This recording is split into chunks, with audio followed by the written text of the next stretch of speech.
तो आपको कुछ होप लग रहा है कि ये जो प्रेशर है, ये जो ट्वीट है, और ये जो मस्क का एक प्रकार से, मैं मस्क को इसलिए, बहुत लोग कहेंगे कि मस्क और गेट्स सब एक ही हैं, मैं नहीं मानता हूं अभी मस्क और गेट्स एक हैं। अभी इस दोनों में वॉर छिड़ा हुआ है और यह स्पष्ट हो रहा है, वरना इस तरह के ट्वीट रीट्वीट नहीं होते। क्योंकि जिस तरीके से ट्विटर ने पिछले 2 साल में जो पाप किया है वो सबके सामने है। सबसे ज्यादा पाप किया ट्विटर ने, और रॉबर्ट मलोन से लेकर के डॉक्टर पीटर सबको उन्होंने ट्विटर हैंडल से बाहर किया, उनको बैन किया। तो आपको लग रहा है कि ये जो ट्वीट है उसका एक मेजर सिग्निफिकेंस होने वाला है पॉलिटिकल एरेना में? मुझे तो लगता है सिग्निफिकेंट इस रूप में होगा कि वो अपने एजेंडा शायद उतनी तेजी से नहीं चला पाएंगे। उन्होंने ट्राई किया अभी डर फैलाने का, वो वर्कआउट नहीं हुआ, क्योंकि लोगों को पता है अभी कि ये डराने वाला चीज किस लिए डरा रहे हैं, नई बूटी बेचने के लिए डरा रहे हैं। वो तो लोगों को पता चल गया है।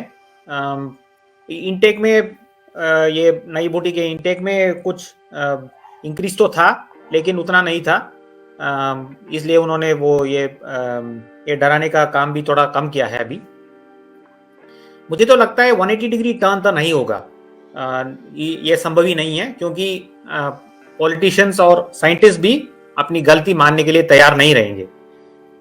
इसका ये ट्वीट का असर यही होगा कि वो जो एजेंडा अभी तक चला रहे थे वो उतनी तेजी से नहीं चला पाएंगे, और जितना सच्चाई लोगों तक पहुंचता है, जितना लोग जागृत रहते हैं, उतना उनको बेनिफिट है, और गवर्नमेंट अपना एजेंडा नहीं चला पाएगी।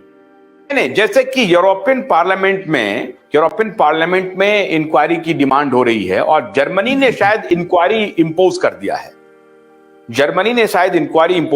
है। और इंग्लैंड में बड़ी तेजी से डिमांड हो रही है इंक्वायरी की, और वहां असीम मल्होत्रा एक मेजर प्लेयर है जो इन्वेस्टिगेशन डिमांड कर रहे हैं। और अमेरिका में तो आप जानते हैं कि सीधी लड़ाई है, रिपब्लिकन और डेमोक्रेट में पूरी तरह से साफ डिवीजन हो गया है इस मुद्दे पे। तो वहां तो Republican senators every day they wake up and they demand for inquiry and greater inquiry. तो वैसी स्थिति में, और अभी कांग्रेसमैन और वो जो अभी एक स्पीकर का जो चुनाव हुआ है उसमें भी रिपब्लिकन सुपरसीड किया है, तो ऐसा लग रहा है। और वो बाइडेन के बेटे की इंक्वायरी उधर अलग हो रही है, वो दूसरे मामले में हो रही है, करप्शन के मामले में। लेकिन ये सब इनकलकेट करेगा, ये सब एक साथ मिलेगा। भारत में मान लीजिए कि भारत में चूंकि यहां जो पॉलिटिकल लीडरशिप है वो किसी और एजेंडे पर वो शिफ्ट कर देंगे और पॉलिटिकल नैरेटिव यहां दूसरा हो जाएगा, ये हो सकता है। लेकिन अमेरिका में it has become a political issue. Yes, America में मेजर इशू है। तो आपको लगता है कि अमेरिका में वॉर अभी शुरू हुआ है, और इस टाइप के जो ट्वीट्स हैं उसका लार्जर इंपैक्ट होने वाला है? हाँ, लार्जर इम्पैक्ट का तो उम्मीद है।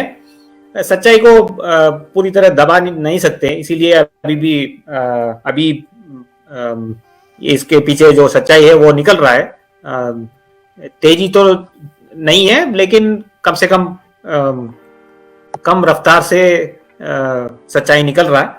और जब निकलने लगता है तो उसको दबाना मुश्किल है।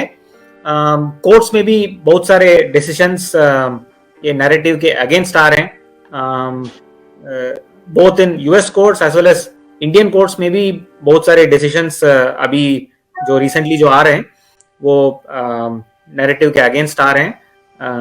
और ये बूटी के इफेक्ट्स जो हैं उसको लोगों के बीच साबित किया जा रहा है।